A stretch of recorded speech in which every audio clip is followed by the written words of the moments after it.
절 예배를 드리고, 그리고 그 한 주 전, 그러니까 2주일 전에는 제가 강해설교 48번째 주님이 가르쳐 주신 기도, 주기도문이라 하는 제목으로 말씀을 드린 바가 있습니다. 이제 지난번 강해했던 11장 1절 주기도문에 보면 예수님은 언제나 습관적으로 기도하신 분이다 하는 것을 우리에게 가르쳐 주는데, 이 본문 11절에 보면 예수님께서 그날도 습관을 따라 어느 한 곳에서 깊이 기도하고 내려오시는데, 그때 제자 한 명이 예수님에게 질문하기를, 세례 요한의 제자들은 세례 요한이 가르쳐주는 기도문에 대해서 알게 되었는데 우리들도 예수님께서 기도에 대하여 좀 가르쳐 주시면 안 되겠습니까? 라고 요청을 하게 된 것입니다. 그래서 이제 우리가 아는 대로 예수님께서는 그 유명한 주기도문을 그때에 가르쳐 주신 것입니다. 그리고 나서 오늘 본문 5절에서 13절은 그 주기도문을 가르쳐 주시는 강의의 연결 과정으로서 하나의 예화를 들고 하나의 비유를 드는 과정이라 이렇게 이해하시면 될 것 같습니다. 그래서 저는 오늘 이 말씀의 제목을 주기도문 2 이렇게 정하게 되었습니다.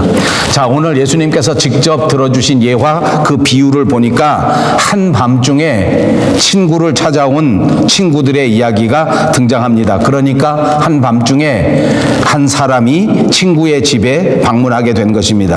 이제 보통은 유대 사람들은 이 친구들을 위해서 또 밤중에 또는 낮에 자기 집을 방문하는 친구들을 위해서 언제나 집안의 비상식량을 준비하는 것이 보통입니다. 그런데 이제 오늘은 특별한 일이 발생하게 된 것이고, 그 마을에 있는 사람들에게는 이례적인 일이라고 할 수 있겠지만, 아무튼 이 집안에 갑자기 밤중에 손님이 오게 되었는데, 또 갑자기 그 집안에 이 손님을 대접할 수 있는 비상식량이 없었다는 것입니다. 밤중이라고 하는 말은 늦은 시간이기 때문에 또 다른 어떤 방법이 있어서 음식을 조달할 수가 없다는 것을 의미합니다. 물론 밤중이 아니라 할지라도 요즘같이 가까운 곳에 무슨 마트가 있는 것도 아니고 요즘같이 가까운 곳에 무슨 식당이 있는 것이 아니기 때문에 그때 조달하기가 어려운 것이 당연하지만, 밤중이 되니까 훨씬 더 음식을 조달할 수가 없어서 아무리 봐도 방법이 없기 때문에 옆집에 가서 다른 친구의 집에 가서 부탁을 하면서 음식을 좀 빌려달라 이렇게 말할 수밖에 없었을 것 같습니다. 자, 아무튼 이 친구가 옆집의 문을 두드리면서 갑자기 내게 친구가 왔는데 대접할 음식이 없으니까 이 떡을 좀 빌려달라, 3덩어리만 주라 이렇게 말한 것입니다. 그런데 오늘 본문 7절에 보니까 그 상황을 설명하고 있는데, 그런데 이제 친구 집에 가서 문을 두드리면서 그 떡을 좀 달라 하는데, 말씀드린 것처럼 이미 한밤중입니다. 시간이 많이 늦었지 않았겠습니까? 그런데 이 부탁받은 친구는 이미 그 집안에서 잠이 들었습니다. 여기 길게 제가 설명하지 않겠는데 여러분이 상상할 수 있는 건 뭐냐면, 그때 당시 옛날 2000년 전에 유태 나라의 집안의 구조입니다. 요즘같이 잠자는 방이 다 따로 있고 요즘같이 뭐 집안의 분위기가 손님을 맞이할 수 있는 이런 현대식 집안은 분명히 아닐 것 아니겠습니까? 그러니까 옛날 그 유태 사람들이 사는 집안에서는 잠들기 위해서는 그 공간이 아주 협소하기 때문에 문을 잠그고, 한번 문을 잠그게 되면 평상시에 복도로 쓰던 공간이, 평상시에 사람이 왔다 갔다 하는 공간이 다 잠자는 공간으로 바뀌는 것입니다. 옛날 우리도 한국에 살 때 보면 요즘같이 다 형제들이 다른 방을 쓰고 부모가 다른 방을 쓰고 그러지 못합니다. 그저 온 식구들이 한 방에 들어가서 사는 것이 보통이었던 때가 우리도 있었습니다. 가족이 6명이면 6명이 모두가 한 방에 잡니다. 그러니까 한 사람들이 한 방에 모여서 잠을 자기 시작하면 왔다 갔다 할 수 있는 그 복도가 확보되지 않습니다. 한 사람이 일어나서 지나갈라 치면, 한 사람이 밤중에 일어나서 가족 중에 누가 화장실이라도 가게 되면 모든 가족들이 잠을 설치게 될 수밖에 없는 환경을 여러분 상상할 수 있지 않겠습니까? 이 유태 나라는 그거보다 훨씬 더 심했습니다. 그러니까 이 부탁을 받은 친구가 대답하기를, 우리는 이미 문 닫았다. 집에 문을 닫았다는 것은 이제 이 집안에 공간이 없다는 것을 말하는 것이고, 지금 내 어린 아이들이 여기서 잠자고 있기 때문에 내가 만약에 일어나서 음식을 주려고 한다고 할지라도, 그러면 우리 잠들은 모든 식구들이 다 잠을 깨게 되는 그런 상황이 되기 때문에 내가 너에게 그 부탁을 들어줄 수가 없다, 떡을 줄 수가 없다 하는 것입니다.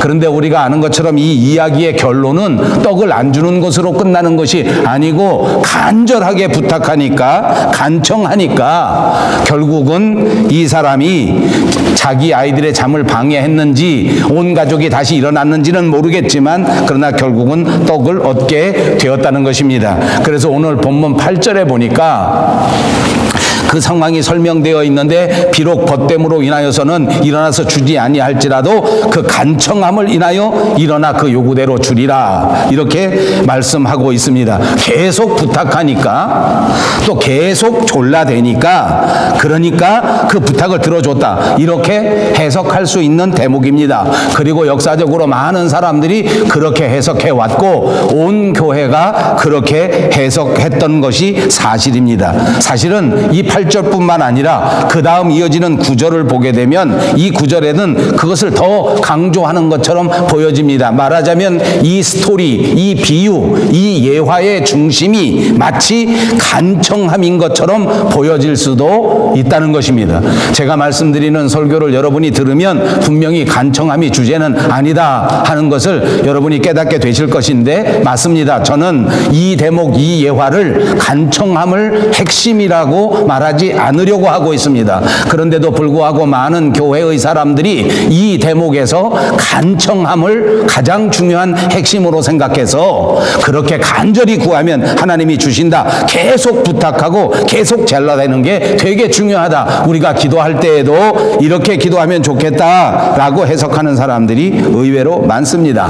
그리고 교회 다니는 사람들이 이 대목을 의지해서 하면 된다, 무조건 내가 간절히 구하면 된다, 이렇게 이해하는 사람도 있습니다. 옛날 성경에는 이 간청이라는 말을 강청이라고 쓴 적도 있었는데 간청이라는 말도 간절히 구하는 것이지만 강청이라는 말을 하게 되니까 훨씬 더 강하게 청하는 의미가 있는 것처럼 들려지지 않습니까? 그러니까 어린애가 막 졸르고 그냥 사방 아무 생각 없이 졸르는 것처럼 그렇게 하는 게 강청인 것처럼 느껴지기도 합니다. 자, 아무튼 이 강청이라고 하는 말 또는 간청이라고 하는 말은 아나이데이아라고 하는 본래 원어 헬라어라는 말이 있는데 이 말을 우리말로 해석하면 부끄러움을 모르고 고집을 부린다 하는 뜻으로 해석할 수 있고, 또 하나 해석을 한다면 무리하게 억지로 청한다, 이렇게 해석할 수도 있습니다. 자, 그러니 이 간청이라는 말은 아무래도 그 단어의 뜻 때문에도 우리 교인들이 생각할 때 우리가 신앙생활할 때 그냥 좀 무리하더라도 또 조금 부끄러운 일이라도 무조건 강하게 원하고 부르짖으면 되는구나, 이렇게 쉽게 이해할 수도 있을지 모르겠습니다. 또 사실 우리 교회 안에서 이런 간증이 굉장히 많습니다. 상식에 맞지 않는데 부끄러운 일인데도 불구하고 소리 질러서 기도하고 간절히 구하니까 응답됐다. 우리 한국 사람들이 쓰는 속담 가운데 하나는 지성이면 감천이라는 말도 있는데 이걸 슬그머니 가져다가 교회에서 써먹는 사람도 있습니다. 무조건 정성을 들이고 무조건 빌고 무조건 소리 지르면 하나님도 움직일 수 있다 하는 속담 아닙니까? 자, 그런데 오늘 우리는 이걸 한번 잘 생각해 보자는 것입니다. 그렇습니다. 기도할 때에 간절히 구하는 것은 필요합니다. 때로는 기도할 때에 부끄러울 때에도 조금 무리하게 생각되는 것이 있더라도 간절히 기도하면 됩니다. 그런데 오늘 이 예화의 해석을 가만히 보면 큰 오해가 하나 있습니다. 자, 친구가 부탁을 했습니다. 그런데 이 부탁을 처음에는 안 들어줍니다. 그런데 나중에 이 이야기를 보니까 이 친구가 간절히 간청하니까 이 부탁을 들어줍니다. 그것이 팩트입니다. 그런데 이 비유의 의도는 무엇이냐면 이렇게 간절히 친구지간에는 구해서 응답을 받을 수 있을지 몰라도 내가 지금 가리키는 하나님 앞에 간절히 구하는 기도, 하나님 앞에 구하고 찾고 두드려야 되는 기도는 그렇게 해서 간절히 해서 들어주는 것이 아니고 하나님과 너희 우리와의 관계 때문에 들어주는 것이다 라는 것이 이 예화의 핵심인 것입니다. 다시 말하면 친구가 간절히 간청하기 때문에 이것을 준 것이 아니라 더 정확하게 말하면 친구 관계이기 때문에, 서로 친구 간이기 때문에 내 집안에 방해가 조금 있을지라도, 내가 조금 귀찮을지라도 일어나서 이 음식을 내어줬다라고 해석하는 것이 성숙한 해석이라고 말할 수 있습니다. 그리고 보니 생각해 보십시다. 우리가 진짜 하나님 앞에 간청하기만 하면 되는 것입니까? 무조건 조르기만 하면 되는 것입니까? 어린아이는 무조건 간청합니다. 철이 없을 때에는 부모에게 무조건 떼를 씁니다. 장난감 가게를 지나가면서 그냥 지나가지 못하고 떼를 쓰고 주저앉아서 막 그냥 울고 불고 그냥 부모들이 곤란의 지경에 빠질 때까지도 무조건 구합니다. 여러분, 그러면 어떻게 하시겠습니까? 아마 한 2살, 3살 되는 아이를 데리고 있는 부모는 기가 막혀도 할 수 없이 사줍니다. 4살 됐는데 그렇게 하면 어떻게 하시겠습니까? 고민이 생깁니다. 7살 됐는데 그렇게 하면 어떻게 하겠습니까? 아버지, 10살 됐는데 그렇게 하면 온 가족의 근심이 되지 않겠습니까? 여러분, 아까도 말씀드린 것처럼 우리가 하나님 앞에 기도할 때에 우리도 어린아이 신앙을 가졌을 때에는 조금 억지로 구하기도 하고 조금 부끄러운데도 구할 수 있을지 모르겠습니다. 그러나 빨리 정신 차리고 철이 나서 성숙해지면 하나님 앞에 간청하고 강청하는 것이 중요한 것이 아니란 말입니다. 저는 오늘 예수님께서 가르쳐 주시는 주기도문 2를 통해서 우리의 기도가 어떻게 해야 하는 것인가, 하나님과 나와의 기도의 관계가 어떤 것인가를 분명하게 이해하고 분명하게 깨닫게 되는 은혜의 시간이 꼭 되시기를 바랍니다. 오늘 본문 5절에 보니까 또 이르시되 이렇게 말하고 있습니다. 이 말 자체가 무엇을 말하는 것입니까? 주기도문을 가르쳐 주시는 과정 속에서 이르시는 것입니다. 다시 말하면 이 이야기가 그냥 따로 뚝 떨어져 있는 이야기가 아니고, 이 예화는 오늘 이 친구가 음식을 빌려온 이야기는 주님이 가르쳐 주시는 기도문에서 서로 연결되어져 있는 대목이기 때문에 기도와 연결해서 생각하고 기도와 연결해서 해석하는 일이 바른 일이다, 그 말입니다. 그러므로 주기도문에서 가장 중요한 것은 무엇인가? 주기도문을 시작할 때 가장 먼저 설정한 중요한 핵심 단어는 무엇인가 하니 바로 아버지여 하는 단어였습니다. 그러니까 이 주님이 가르쳐 주신 기도문에 있어서 가장 중요한 컨셉은 바로 우리가 하나님의 자녀요, 우리가 기도하는 기도의 대상은 우리의 아버지가 되신다고 하는 설정인 것입니다. 그러므로 가장 중요한 것은 나와 하나님과의 관계인 것을 깨달아야 될 줄로 믿습니다. 자, 그런 시각에서 오늘의 비유를 보면 오늘 등장인물이 나옵니다. 친구가 나오고 아이들이 나오는데 한번 보십시오. 다른 친구들도 나오고 다른 아이들도 나오는데 다른 아이들이 나올 때에 다시 한번 볼 수가 있는 것입니다. 그것은 7절인데 나를 괴롭게 하지 말라, 문이 이미 닫혔고 아이들이 나와 함께 침실에 누웠다. 그러니까 여기 나는 바로 이 아이들의 아빠입니다. 그러니까 오늘 부탁을 받은 이 사람은 바로 하나님을 상징적으로 예화에 등장한 것입니다. 이 사람은 하나님 아버지를 상징하는 것입니다. 아이들의 아버지가 등장합니다. 아빠입니다. 그 아빠 옆에 아이들이 함께 잠을 자고 있는 것입니다. 자, 생각해 보십시다. 만약 지금 바깥에서는 친구가 문을 두드리고 음식을 달라고 하는데 이 아버지는 친구가 처음 문을 두드릴 때에 우리를 괴롭게 하지 마라, 우리를 방해하지 마라, 지금 내 아이들이 다 잠을 들었고 우리 문은 다 닫았다, 우리 다 지금 뭐 잠잘 준비 다 끝났는데 와서 우리 힘들게 만들지 말아다오 라고 거절하지 않았습니까? 그런데 만약 우리가 상상을 한번 해보십시다. 옆에서 자고 있는 우리 아이들이 자다 말고 일어나서 아빠 나 목말려요, 아빠 물, 이렇게 한다면 어떻게 하겠습니까? 만약 잠자다가 아이가 일어나서 아빠 나 배가 고파 못 자겠어요 하면 어떻게 하겠습니까? 저는 이 설교 준비하면서 저희 가정이 생각났습니다. 저희 밤에 자고 있는데 저희 집에 아들 둘이 있는데 중학생, 국민학생 때였던 거로 생각합니다. 잠자다 일어나서 저희 둘째 아들이 배가 고프다는 것입니다. 새벽 2시쯤 됐습니다. 어떻게 했겠습니까? 2시에 바깥에 나가서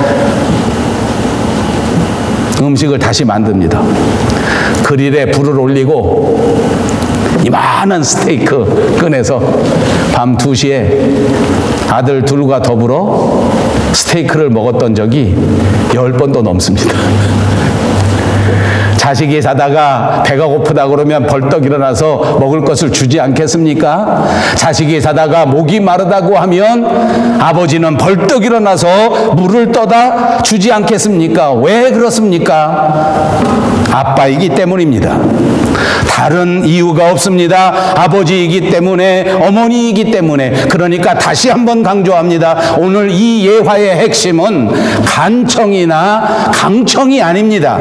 오늘 이 예화의 핵심은 바로 아버지와 아들의 관계, 하나님과 우리와의 관계를 보여주려는 의도인 것을 믿으시기를 바랍니다. 그렇습니다. 우리 입으로 한번 해보십시다. 하나님은 우리의 아버지시다. 아멘. 우리의 기도 생활, 우리의 신앙 생활, 우리의 사회 생활 전체에서 여러분이 간절히 기억할 것은, 간청하는 것보다 더 중요한 것은 하나님과 나와의 관계입니다. 하나님이 내 아버지시다. 하나님은 날마다 내 삶을 지켜보시면서 아버지처럼 우리를 돌보아 주시고 우리를 지켜주시고 우리가 바른 길을 갈 수 있도록 도와주시고 언제나 우리를 위해서 희생해 주시는 분, 그분이 바로 하나님이시다.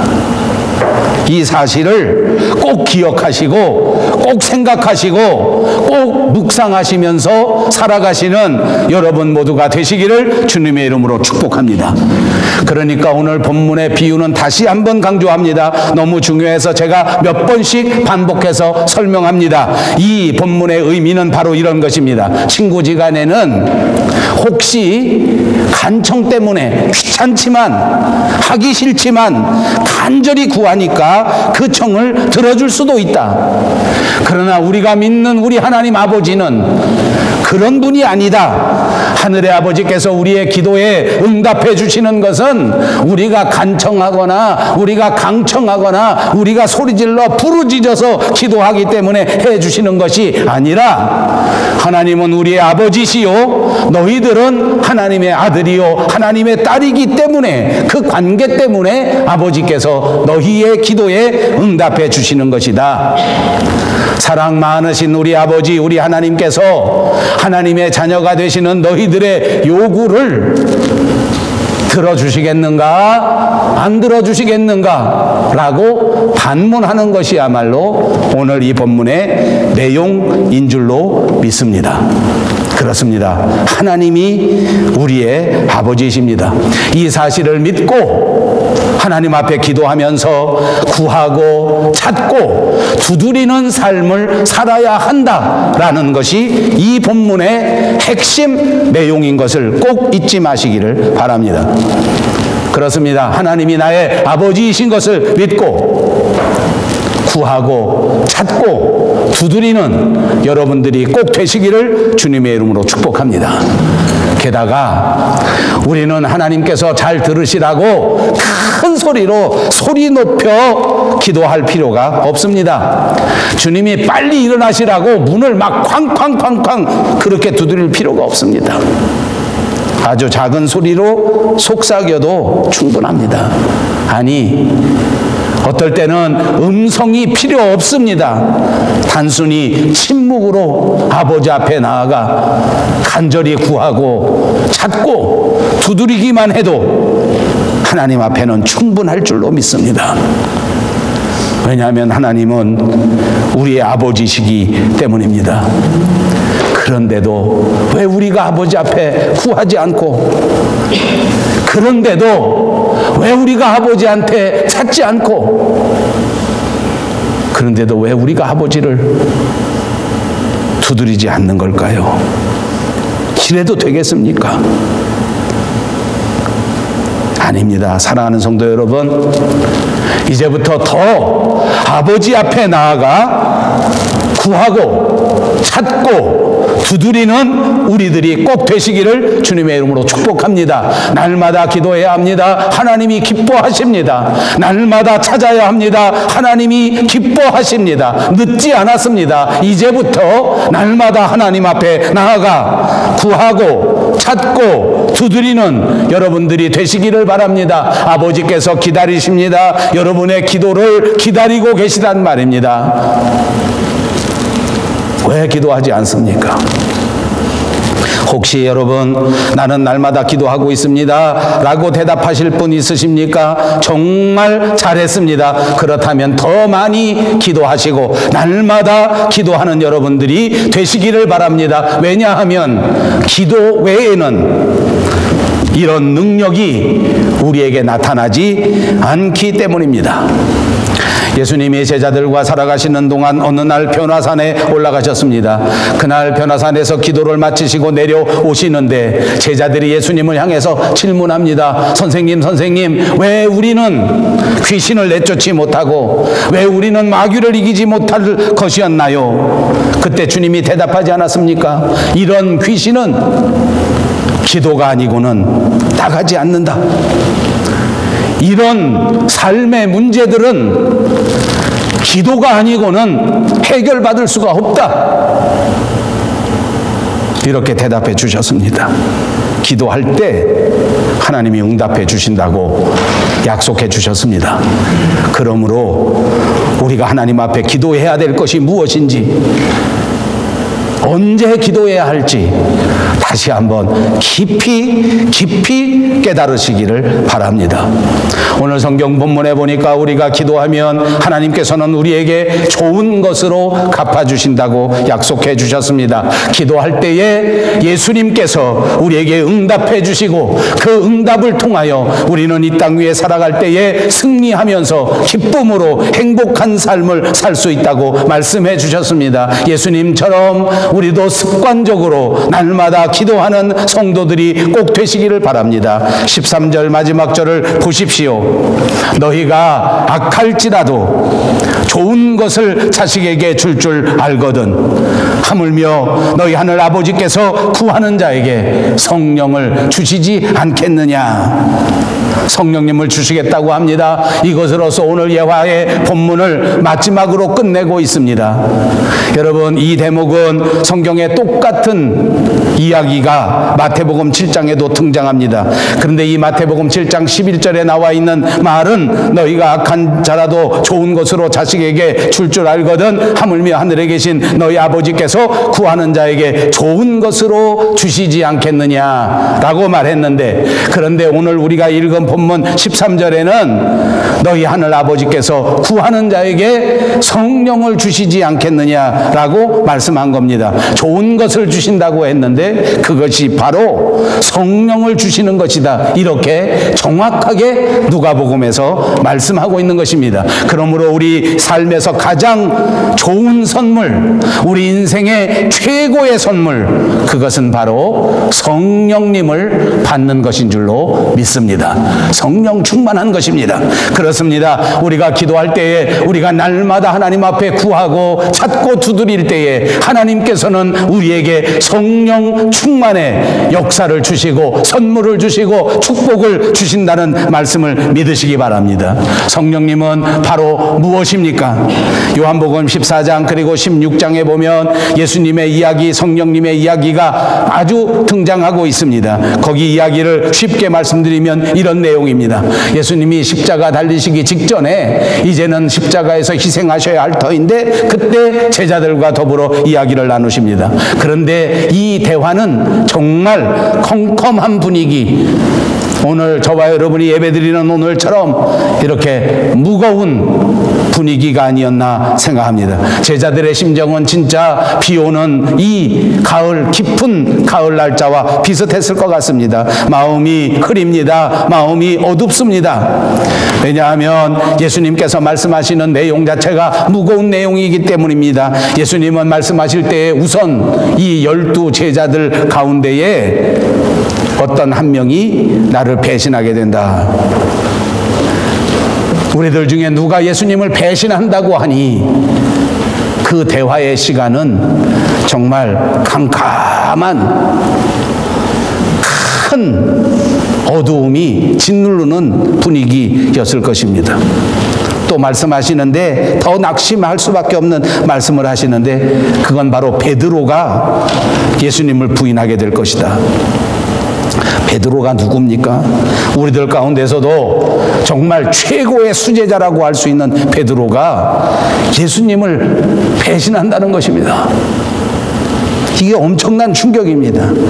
그것으로 끝이 아닙니다. 진짜 엄청난 충격이 또 있는데 예수님께서 이제 제자들 곁을 떠나신다는 것입니다. 이건 진짜 이 제자들의 마음 전체가 마치 태풍이 막 요즘 쓰나미가 막 몰아치는 것 같은 그런 분위기 아니었을까. 그런데 곧이어서 특별한 말씀을 해주십니다. 요한복음 16장 7절에 있는 말씀인데 그러나 내가 너희에게 실상을 말하노니 내가 떠나가는 것이 너희에게 유익이라. 내가 떠나가지 아니하면 보혜사가 너희에게로 오시지 아니할 것이요 가면 내가 그를 너희에게로 보내리니. 지금은 어둡고 암울하고 힘들지만 예수님이 떠나는 것이 오히려 유익이다. 이렇게 말씀해 준 겁니다. 왜냐하면 예수님이 가시면 또 다른 보혜사께서 오신다는 것이기 때문입니다. 보혜사는 바로 성령 하나님을 의미하고 있습니다. 보혜사 성령님은 우리 사람들을 도와줍니다. 성령 하나님이 이 땅에 오시면 우리로 하여금 죄를 깨닫게 해 주신다고 말씀하셨습니다. 그러므로 성령님은 우리의 죄를 깨닫게 하여 우리로 하여금 회개하게 만들어 주시는 것입니다. 성령께서 우리에게 오시면 단순히 도덕적인 죄를 말하는 것이 아닙니다. 단순히 내가 무슨 죄를 언제 어느 날 어느 시에 지었는가 하는 것을 기억나게 하는 정도가 아니라 근본적인 죄가 무엇인지 그리고 그것을 어떻게 회개할 수 있는지 내 힘으로는 도저히 깨끗게 되어질 수 없다는 전적 무능력을 깨닫게 해주시는 것입니다. 인간은 스스로의 죄의 문제를 해결할 수가 없습니다. 성령 하나님을 의지하지 아니하고는 거듭날 수 있는 인간이 없다는 것입니다. 두 번째로 성령께서 우리 가운데 오시면 우리를 진리 가운데로 인도해 주신다고 하셨습니다. 진리가 무엇입니까? 요한복음 15장 26절에 보니까 내가 아버지께로 너에게 보낼 보혜사 곧 아버지께로부터 나오시는 진리의 성령이 오실 때에 그가 나를 증언할 것이다 라고 말씀하셨습니다. 진리란 다름 아닌 예수 그리스도를 말씀하는 것입니다. 누구든지 믿기만 하면 은혜를 베풀어 주시고 누구든지 믿기만 하면 영생을 얻게 해주시는 그분 예수 그리스도 그분이 바로 진리인 줄로 믿습니다. 예수님 자신도 우리에게 오셔서 말씀하실 때에 내가 곧 길이요 진리요 생명이다. 나로 말미암지 않고는 아버지 나라에 올 자가 없다라고 말씀하시지 않았습니까? 또한 성령님은 우리의 승리를 보증해 주시는 분입니다. 성령 하나님은 이 땅에 오셔서 이 세상 역사 가운데 가장 강력한 능력을 가지신 주권자인 줄로 믿습니다. 우리가 성령 충만하다는 말은 그러므로 성령께서 가지신 이 막강한 능력을 가지게 된다는 것을 의미합니다. 성령 충만은 바로 능력 충만을 말하는 것입니다. 능력은 세상을 이기는 권세를 말하는 것입니다. 여러분, 우리 사람들은 누구나 다 그 힘과 능력에 있어서 한계가 있습니다. 그래서 우리 그리스도인들의 힘의 원천, 능력의 원천은 우리 자신이 아닙니다. 우리의 육신이 아닙니다. 육체의 건강이 힘이 아닙니다. 우리가 가지고 있는 돈이 능력이 아닙니다. 그리스도인의 힘의 원천은 바로 성령 하나님이신 줄로 믿습니다. 성령 하나님이 우리 인생의 능력이 되어주신다면 우리는 세상을 이기고 어떤 상황에서도 승리하도록 성령께서 만들어 주신다는 사실입니다. 그러므로 여러분, 믿음을 충만하게 하셔서 이런 성령의 역사를 체험하고 사시는 여러분들이 꼭 되시기를 바랍니다. 지금 이 순간도 성령님께서는 저와 여러분들의 곁에서 우리의 죄를 깨닫게 하시고 우리를 진리 가운데로 인도하시고 저와 여러분이 세상에서 꼭 승리할 수 있도록 우리를 지키시고 우리를 보증해 주시는 것입니다. 그러므로 이제 우리가 무엇을 구하고 무엇을 찾고 무엇을 두드려야 할지 너무나 명확하지 않습니까? 성령 하나님이십니다. 그러므로 교회 역사를 보십시오.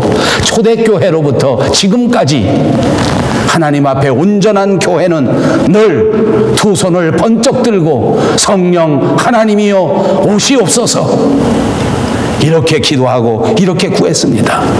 사랑하는 여러분, 오늘 우리의 두 손을 높이 들고 성령 하나님이여 내 마음에 오시옵소서, 성령 하나님이여 우리 교회에 오시옵소서 라고 기도하는